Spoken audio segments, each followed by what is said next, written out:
Hello, Strat fans! Jimmy James here, and this is Strat-O-logy, the show for and by students of Strat-O-Matic. Today on Strat Chat, we have David Thren from Michigan and Trumbull Dice Boxes. We'll be talking a little bit about both live and Strat 365 tournaments, and we're going to introduce our new segment, Sir Strat of the Round Table. So, sit back, grab your cards and dice, and let's roll!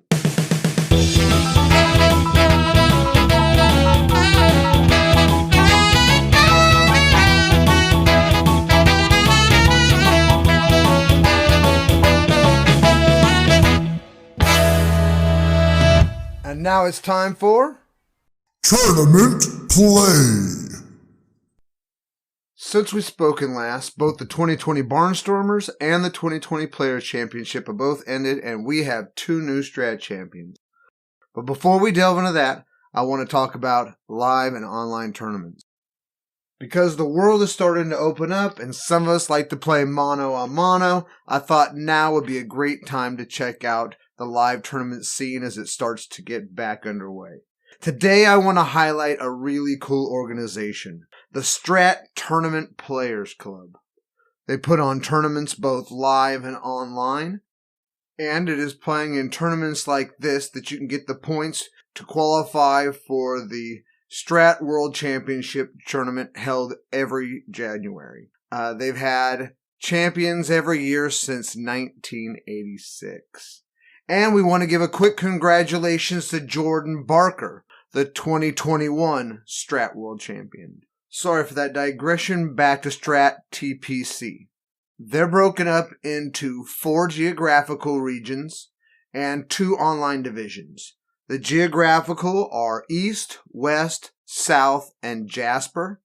I'm hoping to get somebody from Strat Tournament Players Club to be on. I want to talk to them more about how the points work to become, to qualify for the Tournament of Champions. But also, I want to find out why the 4th division is Jasper. I figure it has to do something with Jasper, Wyoming, but it would be very interesting to find out if it's because maybe the division started in Jasper. Maybe it's something simple as that. Maybe it's something different. So it'd be wonderful to find out. Then the 2 online divisions. First, there's Pure Strat, and that one uses the Strat-O-Matic cards, and it plays over Skype. And then there's also Net Play, which uses the computer version of the game. The East Coast just had a tournament this last weekend in New Haven, Connecticut, June 26th and 27th. And we will get the results of that tournament to you as soon as they're released. Next in the East, the Tournament Players Club has a lot of tournaments also coming up here in the future. The East region has a tournament in the Philly area, July 17th and 18th. And then there'll be one in August in the Worcester, Massachusetts area. The West is having a Skype tournament in July. And then they'll have a live tournament in San Jose in August. The Jasper region has a live tournament July 10th and 11th in Chicago. They'll also have another one in August in Detroit. The South region will be releasing their schedule soon. And NetPlay has multiple tournaments a month. To get more information on this group, you should check out their website at StratTPC.org. That's StratTPC.org. I myself have never been to a live tournament, but it's definitely something that I've added to my bucket list. I just think it'd be really cool to play against that level of competitors. And if any of you have played in any of those type of tournaments and want to tell us your experiences, we'd love to have you call in and leave us a message and tell us all about it. Our number is 1-855-888-0096. And maybe we'll use it in the show. Now let's look at some of the Strat 365 tournaments. Let's start with the granddaddy of the tournaments, the Barnstormers. The 2020 Barnstormers started in May. The first game was played May 4th, 2020, and the last game was played May 3rd, 2021. Over 230 people started the 6-round event. One of the coolest things to me for this tournament was the prizes this year. because if you made one of the top 4, you got to add cards to the all-time Great 9 set. And I didn't make it in the top 100, but I was really, really hoping.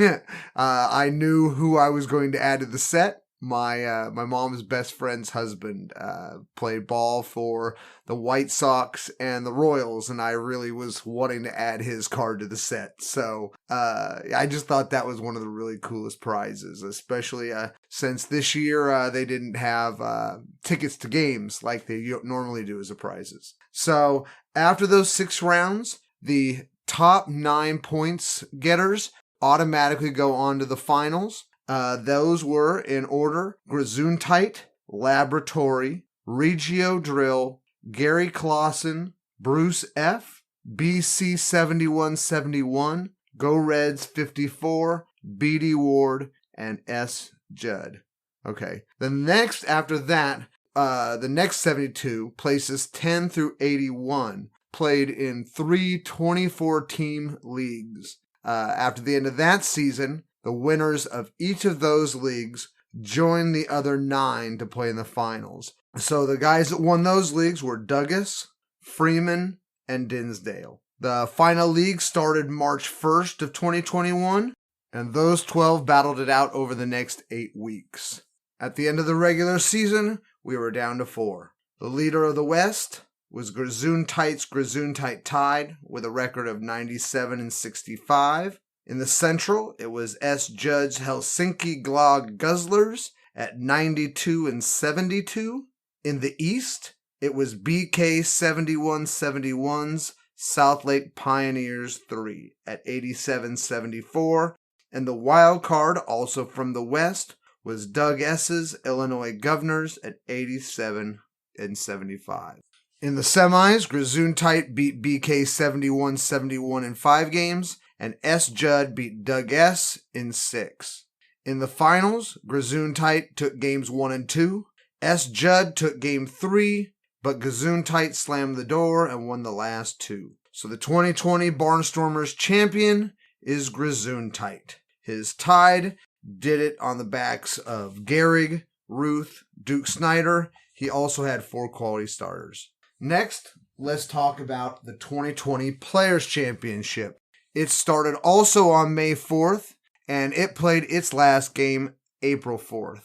About 150 people started the 5-round event.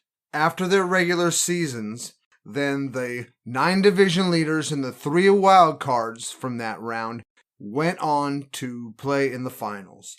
Those 12 teams: Jeep Driver, who won the year before, JPAV, Radagast Brown, Master Moser 56, Hendrix 08, Moody 6, Steve P 07, McSoupy, Bob 711, Team Nasty, Morpheus, and Mesquidon. Those 12 then went to play in the finals league.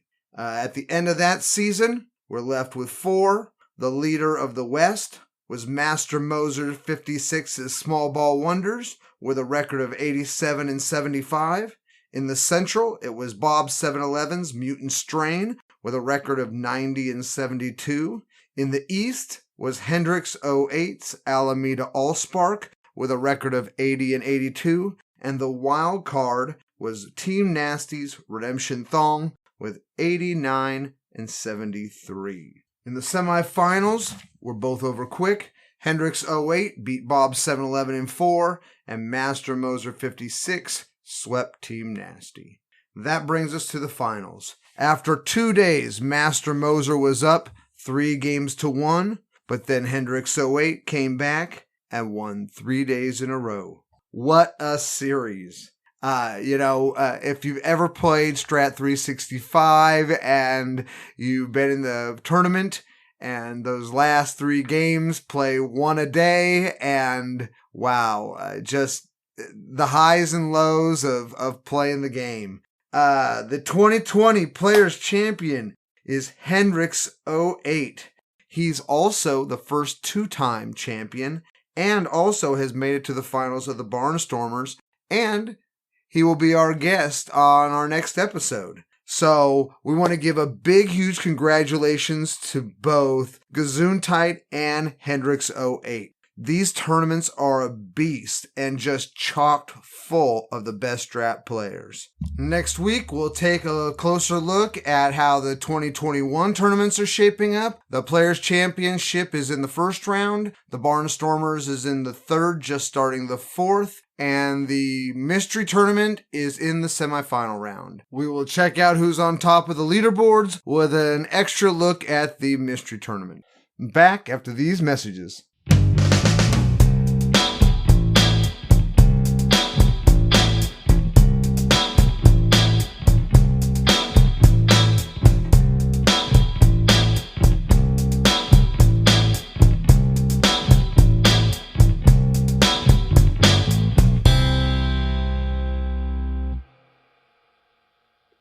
Next up is our new segment, Sir Strat of the Round Table.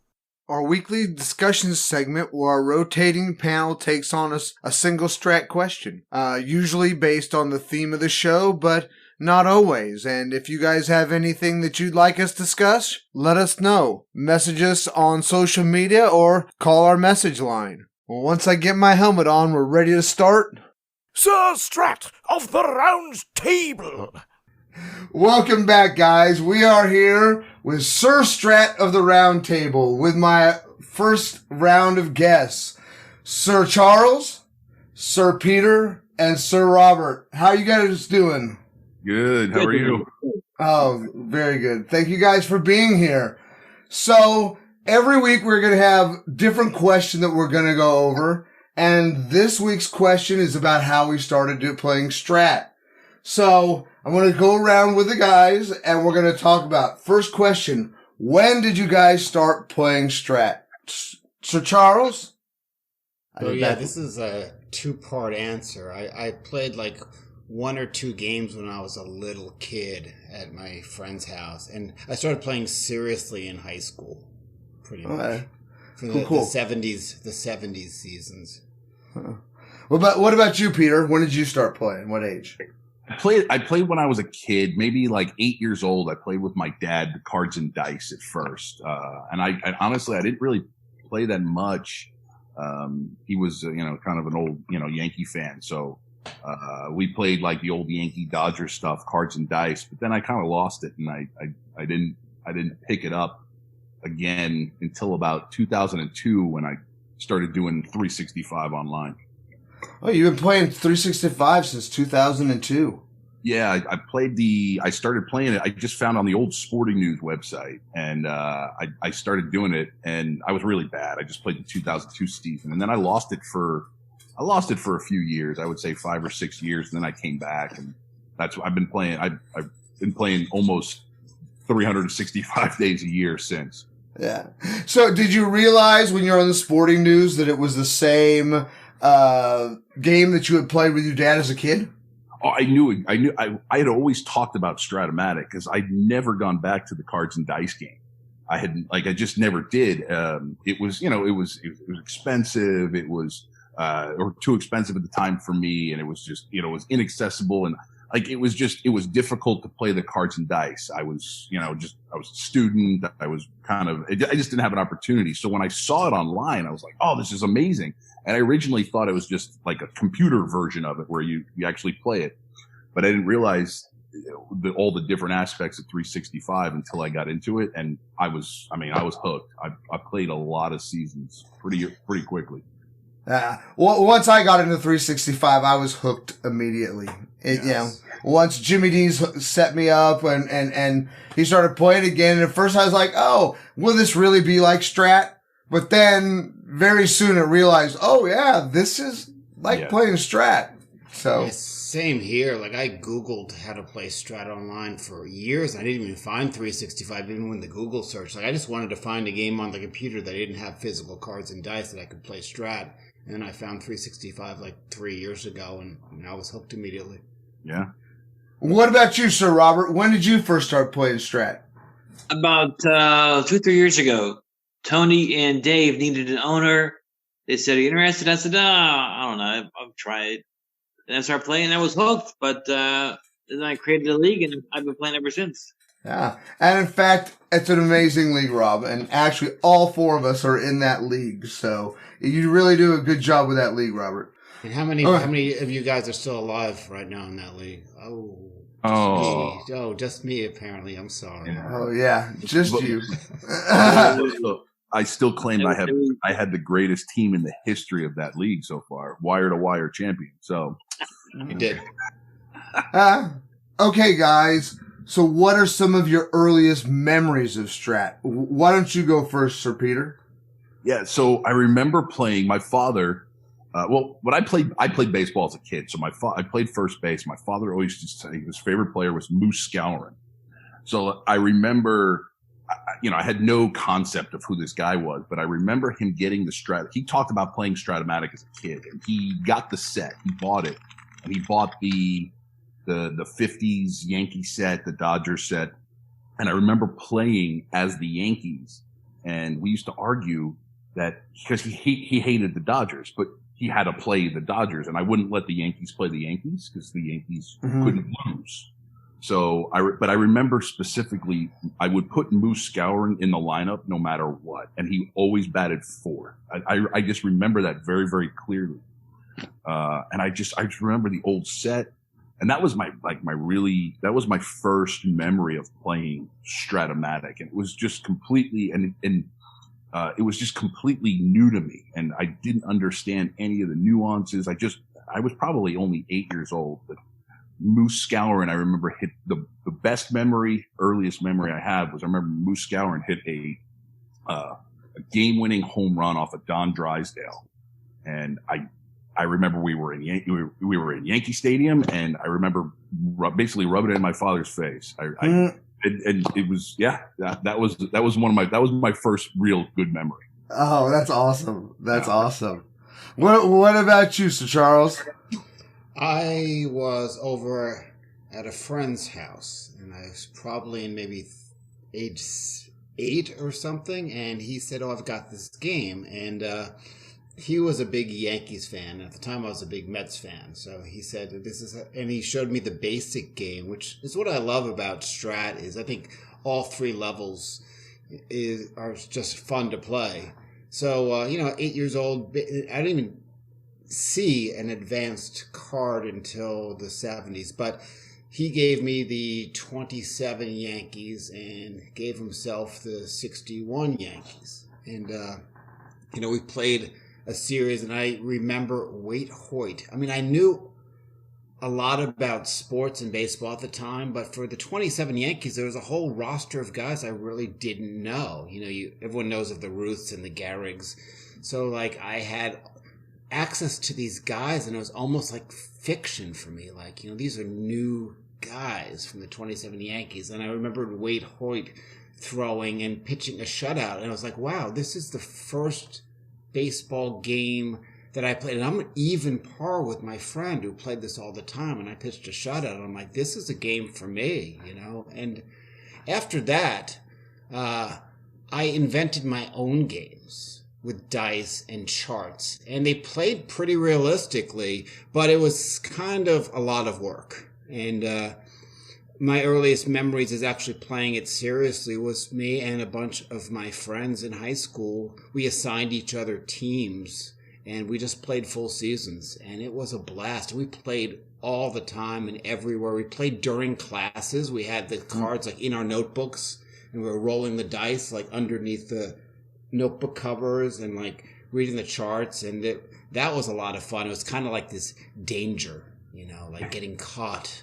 by your teacher playing Strat-O-Matic, and that made it exciting, except when my friend dropped Nolan Ryan out of his notebook, and we all were pissed. The card was lost forever. Oh, that's a tough one to lose. For me, some of the early playing, we had been doing a lot of fantasy sports, and this is in the early 1980s. So my dad was an accountant, and he had Asperger's. He could multiply 8 numbers by 8 numbers in his head and just give you the answer. He was just totally all about numbers, and he would with me and some of my buddies in the neighborhood, my dad had read about fantasy baseball and rotisserie. And so in the early 80s, he had heard something about doing it head-to-head.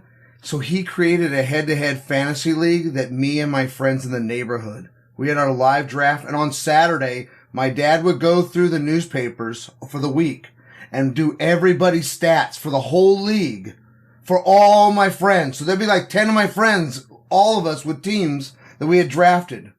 So then when it hit Strat, it was just kind of a new level of that. And even more with the drafting and having multiple, you could do so much more with that, with the Strat at that time, so we already had leagues kind of, with some of my buddies when we ended up getting Strat.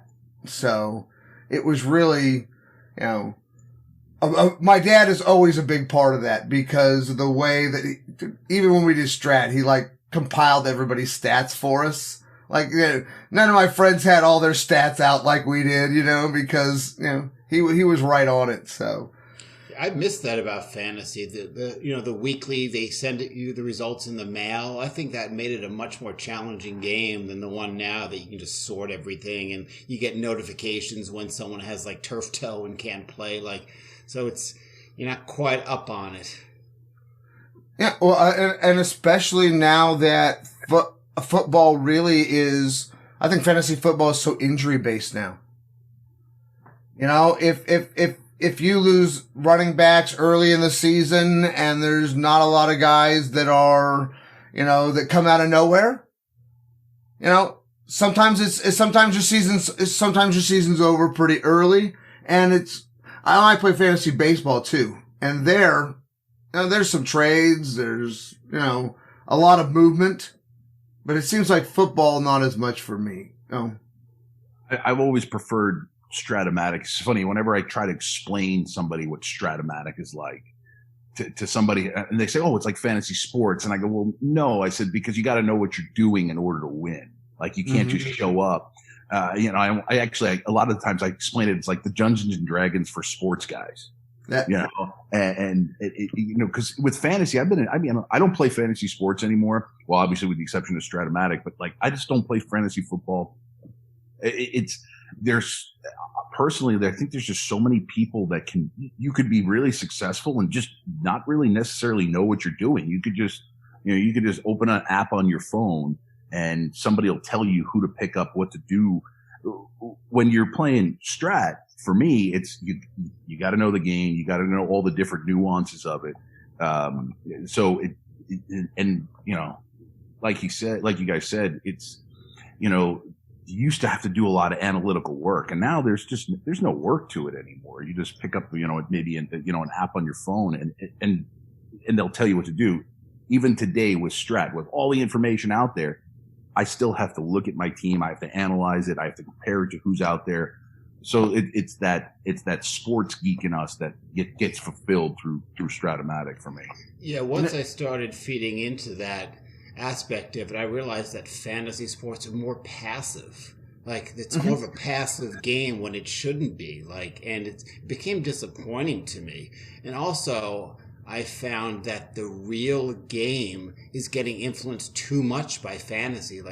I'm a baseball purist, so I don't necessarily like the modern game as much as the older game, and I think it's been influenced by fantasy rather than vice versa. And with Strat, you really have to be an active manager. You really have to know, you have to figure out the percentages.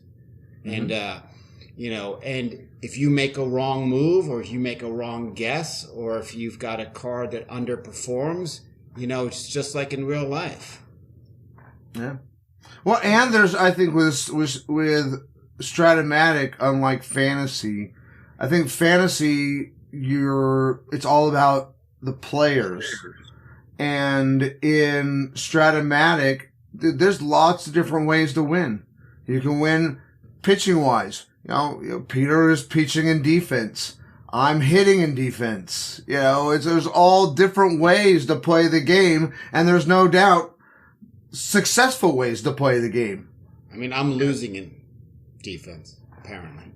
Yeah, losing in defense. Well, you know what? When the team does badly, I blame the cards, and when the teams do well, I'm the genius. It's just, it's nice. It's nice to have that option. That's exactly. Yeah. That's exactly. You know, and you just never know. And that's one of the things is understanding that idea that I can flip a coin 10 times in a row and it be heads, and the 11th, it does not have to be tails. It can be heads an 11th time, and in Strat-O-Matic you learn that because you can have the best guy and it just not even playing 162 season not be the best because you got, you just didn't get the rolls. Or you could have a guy that bats 20 or 30 points below his average and you make the playoffs anyway. Then in the playoffs, he's a monster, which I love that scenario. I had a league with a Templeton card where I just don't even know how he did it with what that card was, but he sure had a good season. I'm not going to complain, but I don't know how he did it with the card that it had. So. Or like me, like that league with our 24 person league that we're in. My Trevor Hoffman basically probably cost me a playoff spot. He blew 12 saves. I mean, it was a combination of being in a singles heavy ballpark, and I just got 9 or 10 really bad dice rolls probably, and before you know it, Trevor Hoffman was a bad closer, and he cost me playoff spot. I still think you have that 1 year where the home run ballparks aren't like the big checks on here, because he's got 4 years where it's all about the ballpark, and he's got 1 year where he just gives them up. Yeah. His one that he gives up, and with having your ballpark being a non-homer ballpark, 80% of the time it's going to be great for him. I just think it was that one time because it was homers that killed you. Well, that's where the analysis comes in, and that's really important, too. You can play the seasons true, like the same players in the same ballpark they played in, and the cards are going to be very, very much come up with the exact numbers of the stats. But if you're playing a certain ballpark, you really have to look at the card possibilities, like you were saying. Like, is it a hitter's ballpark and the card has no homers, or they have homers that fulfill that, make it better or worse based on the ballpark factor and the card. So you really have to look at those things. Well, and you have to not just jump to conclusions. I had a league that started the other day with, and I had Bruce Ruffin pitching. He can't hardly give up a home run on his card, and he gave up 2 home runs in the first day. That came on the hitter's cards. There was nothing that could do. That doesn't mean that Bruce Ruffin card was a bad card. It just means that he rolled on his card. That's what you get for roughing it. Yeah, that's exactly. Oh. I did an experiment this summer. I had won a championship, and I drafted the exact same teams. And so I did that. I even ranked them. In fact, I ended up getting, I think it was like 90% of the players. So this is a team that won a championship with 99 wins. I finished the season with 75 wins, and it was. I had Barry Bonds. Barry Bonds hit, he hit 230. It was insane. So it's amazing how if you don't do your homework, or you just kind of take your faith on the cards and you don't make alterations, because I just let it play out. I didn't do really anything to the league, to the team. It's crazy how different it can be, and that's another thing. That's how. In fantasy, if you draft Saquon Barkley, unless he gets hurt, you know what you're going to get out of him mostly. But if you draft Saquon Barkley next year, you're not going to expect him to get only 300 yards. So that's the difference. I had Barry Bonds. Barry Bonds wasn't Barry Bonds. He was probably no better than Gary Pettis. Mm-hmm. And even your scrubbies too. Like, I did the exact same thing. I won the first league of our league. And the second league I got to pick, I picked the 90s again, mystery cards, in the same ballpark. And I got 75 or 80% of my guys, and I totally missed the playoffs. And the difference was the Joe Heskeths of the world had their best seasons. And then the following year when I had him, he was just back to good old Joe Hesketh, I'm afraid of this with my 60s team in the mystery tournament because I've got a 60s warm-up team that is tearing it up. That's, 60 wins in 100 games. But I got a lot of the same guys. But I'm like, if I don't get those same seasons, this ain't going to be the same team. But I got most of them. But my big worry is I got a 3 in Jimmy and Wynn in center field. And I don't ever like to play a 3 in center field. That's in the 60s season for the mystery tournament that's about to kick off. That's my biggest concern because I went heavy. I figured you want to get wins, so I went pitching, like heavy pitching. My defense is very, very suspect, and I'm pretty nervous about it. So what it ended up doing is it looks for guys with a lot of strikeouts. Mm-hmm. So I am nervous. I really think I'll be okay, but yeah, your defense, and there's not a lot in that set. There's not a lot of defense in that set. Not at all. There's not a lot of hitting in that set. It's such a pitching dominated set. Yeah. But it's a fun one. So that I went big time on the defense. Yeah. But then I went more for hitting to try to get that third hit in the inning to get that one run, so you can get that 5-3 victory.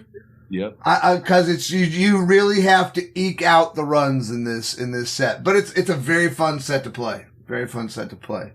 Okay, guys, this was really awesome, man. I hope you guys will come back and be part of our roundtable again. Thank you, Sir Charles. Thank you, Sir Peter. Thank you, Sir Robert.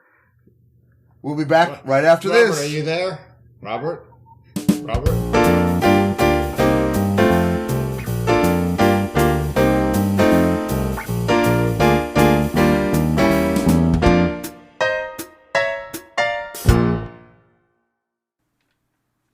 I'm sure if you heard the first episode of this show, you've already noticed something new. Music. It is brought to you by my good friend and Grammy-nominated musician, Jeff Teczon. I always say I'm the luckiest guy in the world. Normally I'm talking about family or how I got into music or theater, but there is one area of life that I am just truly blessed.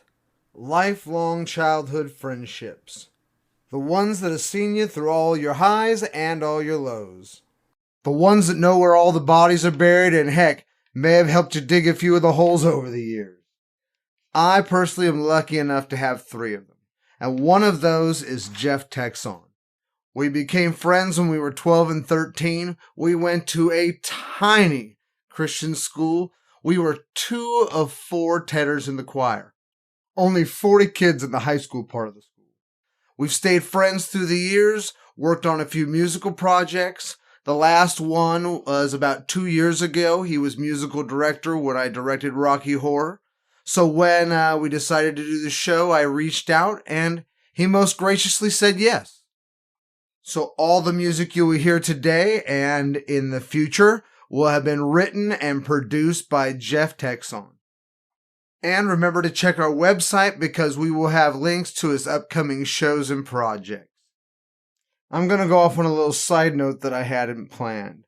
My father died when he was young, and Jeff's dad, Pops, also a great musician, was there for me all the years until he just passed away recently. And when Jeff came by to bring me the tracks for the theme song, he told me that he had used Pop's guitar for the final recording. And that just hit me, right there. It's not a pretty sight to see a grown man my size crying. So know that I'll be jamming out during the breaks, just like you guys. And I'll see you on the other side.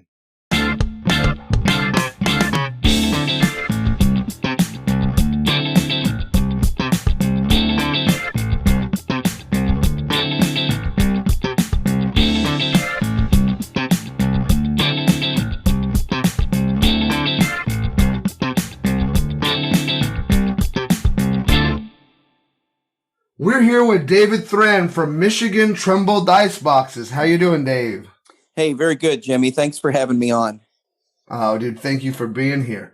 So, tell us just a little bit about the products that you guys have. All right, we're a small craft company in Whitesville, Kentucky, population 954. And what we do is we make dice boxes, specifically sports dice boxes, but also we've branched out into some other things as well. There's only about 4 to 7 of us, volunteer, part-time, that kind of thing. And we're just small, but we're growing. Oh, that's awesome. Same with us. We're small and growing too.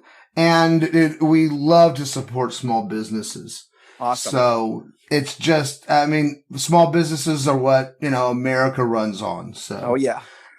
So tell us, how did you get into building these boxes? Did you grow up playing these type of games? Yeah, actually I did. The first game we ever played, sports game, was my brother Steve made up a small die-6 baseball game with baseball cards. It was totally not stat driven. You would roll a dice and it would, if it was a 1, it would be a hit. 2 and 3 and 4 and 5 were balls and strikes. 6 was an out. So we started small and got into some other games after that. I guess, go ahead. Oh, no, I was going to say, did you ever play that one with a spinner? I have seen that on Facebook here recently, but we did not know anything about any professional games at all. We just kind of did our own thing to begin with. Oh, that's very cool. Very, very cool. So then what did you play next? Well, we had a long story. I'll make it really quick and short, but we had a house fire and all of our baseball cards were damaged. Some of them were burnt, some of them were charred, smoke, damage, you name it. And now there was about 10,000 plus. And we decided to get rid of them. And we had a friend that said, I want those cards and I'll give you this game in trade. The game was Ep2 with the 76 season. And that just kind of blew our minds because we had never played anything other than that little creation my brother came up with. So from there, we got into Ep2 baseball, but we've played many other games besides that. Should I say this? That must have been a great thing with expanding on the game that you guys had already played before. I mean, just another step in the evolution, Yes, it was mind-blowing to come up against a game like that because we had never even considered that one existed. So to see it and to see that all of the players kind of were carded in a way that, Joe Morgan was going to get on base and steal lots of bases. That was just really cool because it's something that we knew from the backside of a baseball card. From that point on, we got into Strat football. So I do have a little bit of background in Strat. And in my opinion, there's not been another football game that even comes close to Strat football. That was a fun game. Yeah, I've had a lot of friends that have said the same thing about the Strat football, that out of all the football games, that is just the one that just is hands above all the rest. So yes. What's your team? What team did you grow up rooting for, and what were some of your guys that you always tried to get in your APBA set? Well, growing up in Michigan, of course, we were diehard Detroit teams. All of the Detroit teams: basketball, baseball, football, hockey, and University of Michigan. Of course, I still don't have a game yet that really taps into college sports like I would like it to. Maybe you've got suggestions on that, but those were our teams. And I always tried to get the season sets with my favorite player was Darrell Evans, played for the '84 Tigers when they won the World Series. And then any season with Ty Cobb in it. I got to have those. Oh, yeah. Awesome. Yeah. Darrell Evans, I have a big place in my heart for him too, as being a Giants fan. Oh, yes. My son is playing in a Strat 365 team, and that's his first baseman is actually on the 1980s when he was playing for Detroit in that set. So he's tearing up against righties right now and just beating up on people. And I feel great that my son knows who Darrell Evans is. Yes, I loved that guy. I just, and even before that, I knew who he was when he played for the Giants. So when the Tigers picked him up, I was ecstatic, and he didn't Oh, disappoint. oh no! You know what? He could hit the ball a long, long way. Yeah. Okay, so next question I have for you is, how did you guys decide to start this company?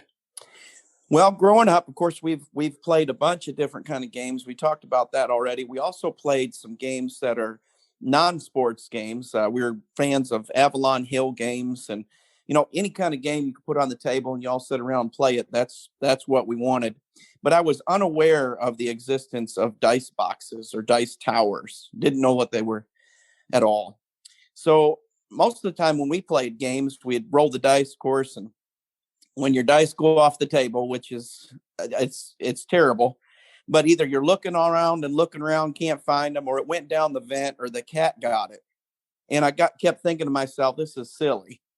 The other portion of the problem was, if you're playing late at night, your wife's going to come out in the bottom of the first and ask you if you're almost done, because those dice are loud. So I said, what to do. So I thought of putting together a box to corral the dice, and then I lined it with some 5mm foam, and you couldn't hear a thing. So I solved both problems like that. Come to find out, there was a fella that had been doing boxes like this before me. I found out about him on the Delphi forums. His name was George Adams. He had a website, and it just blew my mind. And then I got a lot of inspiration from that, and have heard from him since.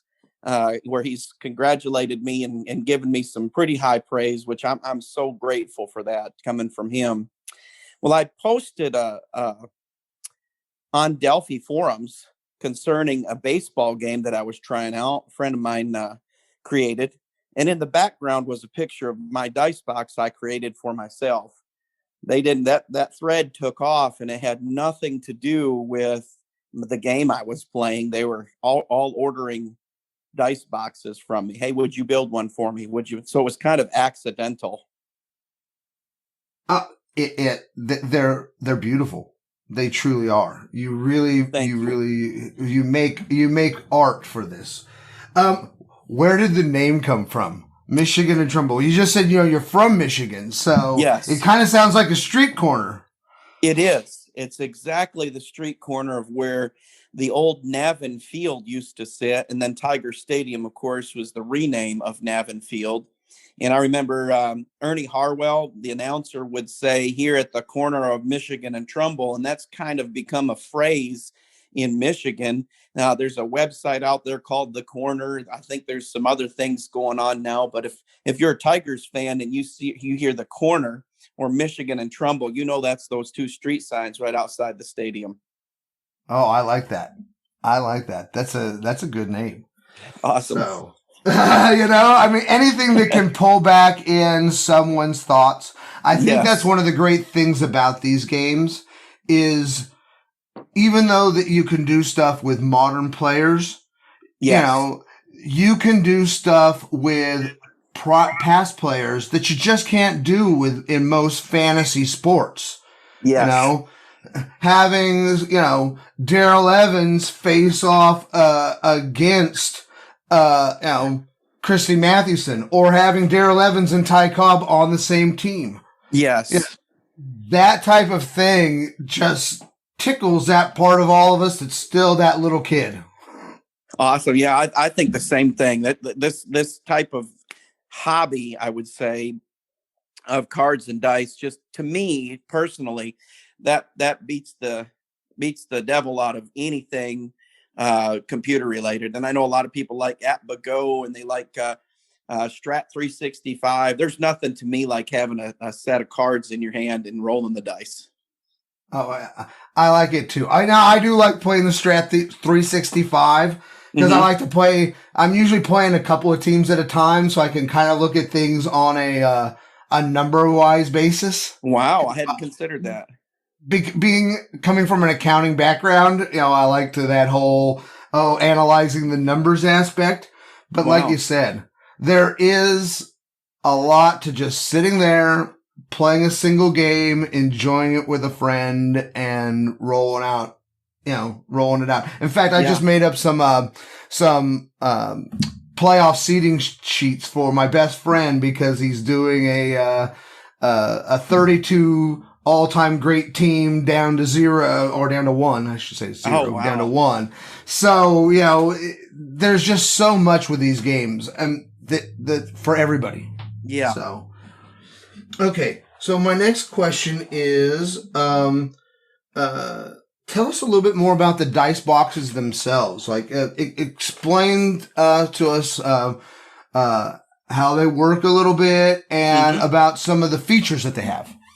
Well, the products that we have mostly been driven by the customer. I started out making just 7.5 by 7.5 inch trays. It would have a background of the outfield walls and some decals up there, whatever people want on the wall of their stadium. And all you do is just roll the dice into it. Well, I had a lot of people asking me about dice towers, which is the majority of what I do now. We just drop the dice in the top. It hits a couple of baffles on the inside of the chute, rolls out into the field, and there's your roll. So I wasn't building any of those, but I had plenty of people asking. So from that point till now, that's, I would say 90% of what I do is built around those towers.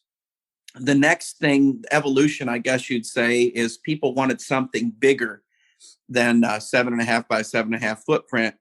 And so I started making a 12 by 12 inch. So that's a pretty big baby there. And I called those a jumbo. And you could have it in a tray, but most, I would say 100%. I don't remember making a tray that big without a dice tower in it. From that point, the next evolution was something that come about because customers were asking about tournaments where you actually go to a tournament, sit down with your team and dice, and it's a room full of people. And you're all sitting at tables. Well, if my dice roll over into your section and his dice rolls over into mine, and, you kind of see the same problem that I actually started out with. So I started making a 5-inch mini that you could take to a tournament and just chuck your dice in that. And had some people asking about towers for those too. So I can actually make a 5-inch footprint mini dice tower, and you drop the dice in there, they'll roll out. They work just the same as the big ones. From that point, people began to ask about card holders, and I had never heard of this before. I kind of grew up in a bubble in the sports gaming that I was in, but apparently the main game that I was in, they used to make these card holders where you could kind of stick your team in there according to lineup, and then your starting pitcher and bullpen, and then you have your bench behind that, and just kind of separate your cards. And people were asking about those, so I started making those. And the last evolution I would say that I've come into is what I'm calling a dice box combo. It incorporates the dice, the card holders into the dice tray. It's all one unit now. And there's pictures of that. I can send you a couple of pictures of what one of those looks like. And I've had quite a few orders for those. And they're really fun to make, and they're beautiful when you get done with them. And sum it all up, I've gotten into some specialty orders, football trays, soccer trays, Formula One. I've got an order for a Formula One dice tower. That's very cool. Boxing, wrestling. I've got one for Churchill Downs. I did one for Rise of the Zombies. I've never even heard of that game. And we're trying to step into a new idea that would help out D&D gamers.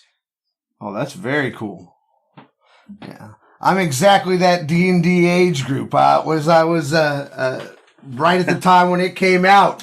So I started playing it within 2 years of it coming out. So wow, that'd be something cool for me too. Oh, you said that there's multiple sports that you could do. So actually, if someone is playing Strat-O-Matic football or basketball or hockey, that there's boxes for those too, correct? Yes, I have not to this date made a basketball tray, but that would be easy to pick up. The same for golf. I know there's some golf games out there that people like to play. And I'm in the, I've put that out that I can do that as well. Most of those are in the works, though. I haven't done any of those. Well, when I showed my best friend your website and everything, sorry about that, the Facebook page. Oh, when I showed my best friend your product, it was the dice towers is the part that he really thought were just amazing, how they were integrated into the fields. So I really believe that is just an amazing piece to your product. I've always liked that portion of it, because I felt like you can get dice towers and they're very vanilla. You've got some where you can see the dice falling down through there. The thing that it was lacking, in my opinion, was giving you a good baseball vibe. I want a dice tower that fits into the ambiance of what I'm doing.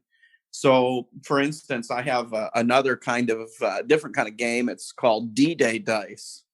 Well, I don't want to use a baseball tower while I'm playing D-Day dice. I want to use a World War II running up on the beach dice tower. So that's kind of where I think we're headed, is trying to get people something that kind of fits the flavor of what they're doing. Yeah, the integration, the idea of verisimilitude, putting yourself away from, the real world and pulling yourself into that setting where, I think that's a great idea. Okay, so is there anything else that you'd like to tell us about the boxes?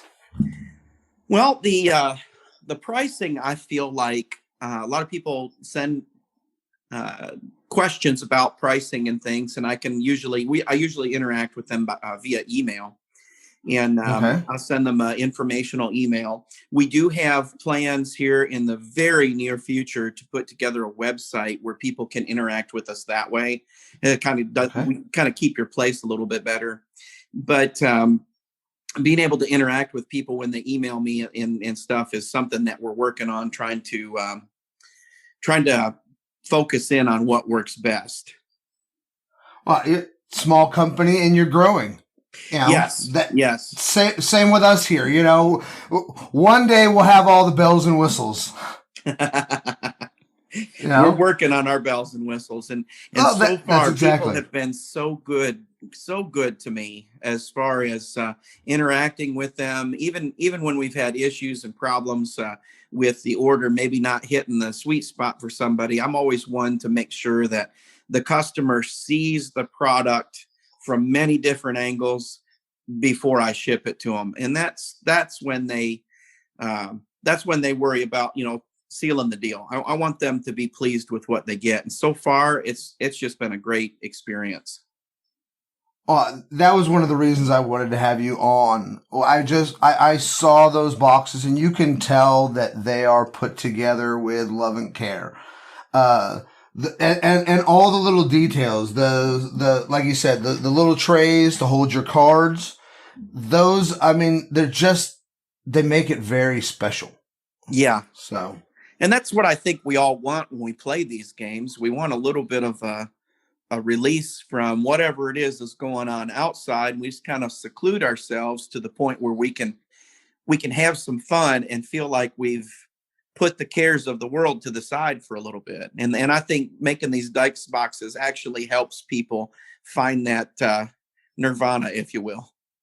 Yeah, I agree. And in fact, one of the good things that has happened over the last year has been a bit of a resurgence with, these types of statistical games of all types, of both people, pulling them out of their garage or their garages or out of their basements and saying, hey, and showing it to the next generation. I think we're at a golden time for these games, if that makes sense too. Yeah. I think I think you have a great product that's filling a great niche at a great time. If that's if that makes sense, Dave. Yeah, it does. It's kind of crazy because all of this, from my side, from my perspective, even was just an accident. I wasn't trying to sell anything other than give a a small business owner a little nudge on the forums saying, "Hey man, you're making a good product." And well, here we are from there. Well, you do good things and good things come of it, Dave. That's right. So let's give the audience the information on how they can contact you and how they can get themselves a dice box. Sure. I have an email address. It's michigantrumbull@yahoo.com. And before I get into the rest of the ways that you can contact me, this is the best way to get a hold of me. It kind of bookmarks what time an order came in, and kind of we can get the details ironed out in a very good way that phone calls don't.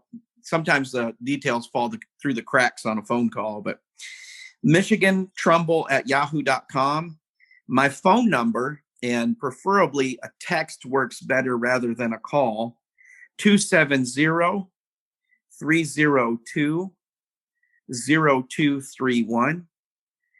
If people would like to find me on Facebook or Instagram, all you have to really do is search for the name of my company on there, Michigan Trumbull Dice Boxes, and it'll take you right to us. And we have a lot of interesting things on Instagram. There's some good pictures on there of the work we do.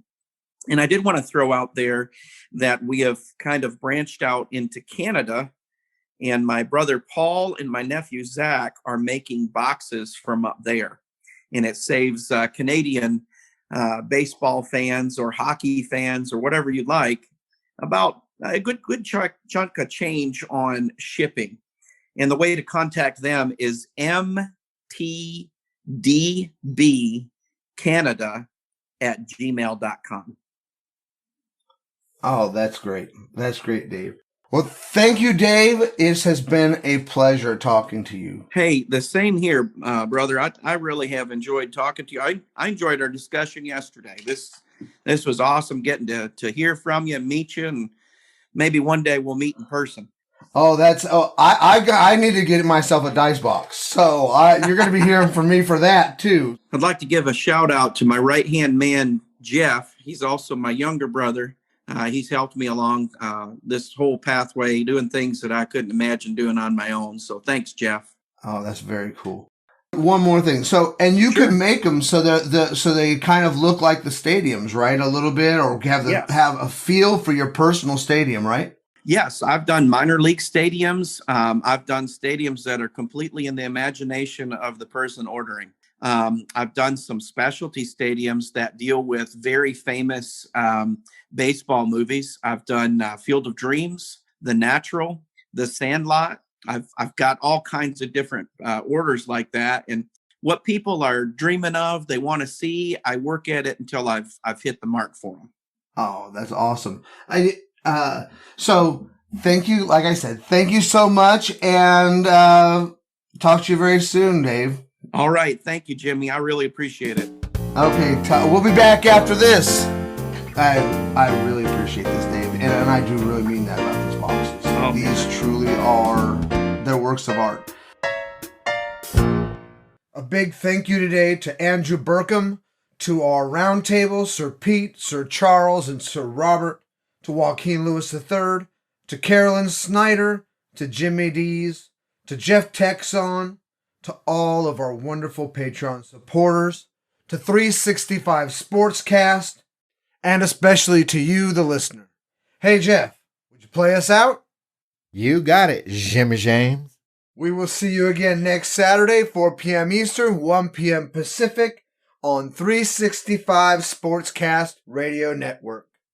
Same Strat time, same Strat channel.